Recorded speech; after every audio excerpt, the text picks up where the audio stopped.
Seguro que a muchos les suena esa sensación de ser su propio peor enemigo, esa vocecilla interna que nos susurra «aún no estás listo» o que, de repente, encuentra la excusa perfecta para no empezar algo.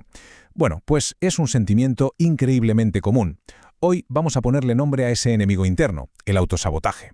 Vamos a entender sus tácticas y, lo que es más importante, vamos a aprender a desarmarlo. Este va a ser nuestro plan de ataque, nuestra hoja de ruta.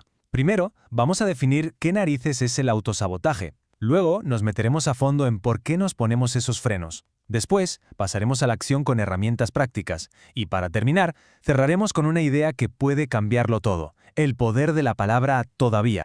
Muy bien, pues vamos al lío. Empecemos por el principio, que es como se debe.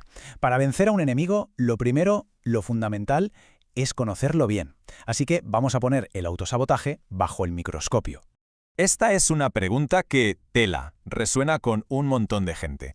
Esa sensación de que, a pesar de tener las metas claras, de saber lo que se quiere, hay algo dentro que nos impide avanzar. Si la respuesta es que sí, no hay absolutamente nada de qué avergonzarse. De hecho, reconocerlo ya es el primer acto de valentía. Si nos ponemos un poco técnicos, la psicología lo define así. No es un enemigo que venga de fuera, no, son barreras que levantamos nosotros mismos. Y aquí está la clave de todo. A menudo lo hacemos de forma totalmente inconsciente. Es como un mecanismo de defensa un poco paradójico, ¿no? Que se alimenta del miedo a lo que no conocemos o incluso de no fiarnos de nuestra propia capacidad para gestionar algo bueno que nos pase. Y esto se manifiesta de un montón de formas, que, ojo, muchas veces van de la mano. El perfeccionismo, por ejemplo. Esa idea de que tiene que ser todo tan impecable que al final nos paraliza. ¿Y esa parálisis a qué nos lleva? A la procrastinación, al famoso «ya lo haré mañana». Y para justificar que no hacemos nada, nos volvemos unos maestros de las excusas. O el miedo, que es curioso porque no es solo miedo a fracasar, a veces es miedo a tener éxito y no saber qué hacer con él. Identificar estos patrones es el primer paso para empezar a desmontarlos. Vale, y ahora la pregunta del millón. ¿Por qué? ¿Por qué nos hacemos esto? Para entenderlo, tenemos que mirar un poquito más adentro, a las raíces de estos comportamientos. Y aquí es donde entra en juego un concepto que a mí me parece fascinante, el de la psicóloga Carol Dweck, la mentalidad.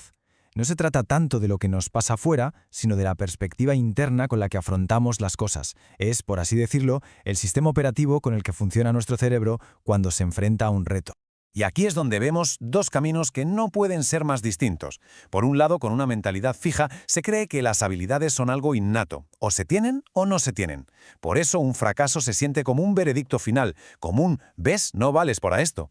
En cambio, con una mentalidad de crecimiento, el fracaso es solo un dato, es información útil para ajustar la estrategia y volver a intentarlo.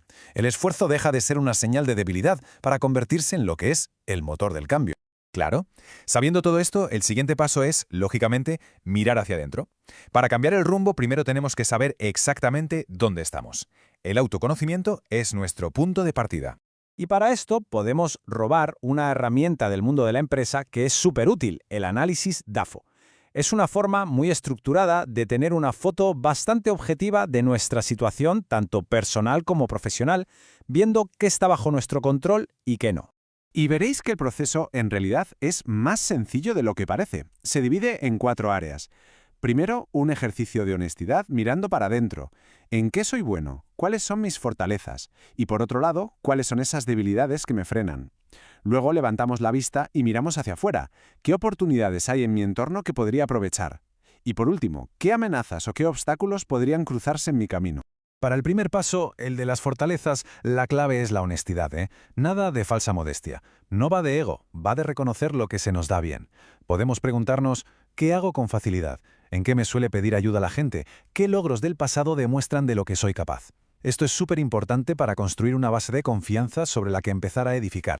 Vale, ya tenemos el diagnóstico. Ahora, a por la caja de herramientas. Vamos a ver qué estrategias concretas podemos empezar a usar para pasar a la acción. Para la procrastinación, el mejor antídoto es la claridad y la acción en pequeñas dosis.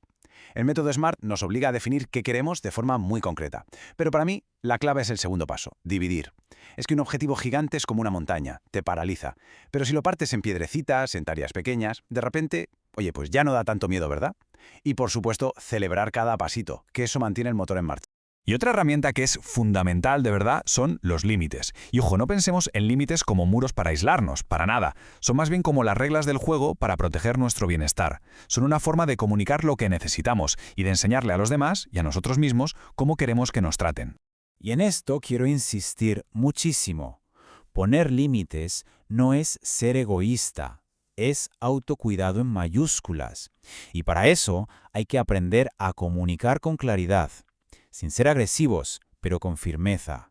Y algo vital, no tenemos por qué justificarnos o pedir perdón por proteger nuestro espacio mental y emocional. Y por supuesto, no nos podemos olvidar del cuerpo. Es que la conexión entre la salud física y la mental es total, innegable. El movimiento, el ejercicio, no es solo bueno para el cuerpo, es una de las herramientas más potentes que tenemos para regular nuestro estado de ánimo y bajar los niveles de estrés. Vamos a pararnos un momento a pensar en los efectos, que son una pasada. El ejercicio libera endorfinas, nos ayuda a dormir mejor, nos da más energía. Al final se crea un círculo virtuoso. A veces, la forma más eficaz de salir de un bucle de pensamientos negativos es literalmente ponerse en movimiento. Y con todo esto llegamos a la traca final, a una idea que lo une todo con una sola palabra. Una palabra con un poder increíble. Fijaos en esta cita de Carol Dweck, porque de verdad resume la idea central a la perfección. Nuestras creencias no son solo pensamientos que flotan por ahí, son las arquitectas de nuestra realidad. Si creemos que podemos mejorar, buscamos la manera de hacerlo. Así de simple y así de potente. Y aquí está, para mí, la joya de la corona. El poder de la palabra todavía. Es un cambio minúsculo en cómo hablamos, pero el impacto psicológico es gigantesco. Decir no puedo hacerlo es una puerta cerrada, un punto y final. En cambio, decir no puedo hacerlo todavía implica que es una situación temporal, que el camino sigue abierto y que el aprendizaje es posible. Cambia por completo la perspectiva. A ver, seamos claros. Superar el autosabotaje no es darle a un interruptor y ya está. No es una batalla que se gana de un día para otro. Es un proceso de conocerse, de cambiar esas creencias que nos limitan y de aplicar estrategias con paciencia. Pero al hacerlo, no solo es que alcancemos nuestras metas, es que abrimos la puerta a nuestro verdadero potencial. Así que, para ir cerrando, queda una reflexión. El cambio de verdad no empieza con un plan maestro revolucionario, empieza con un solo paso.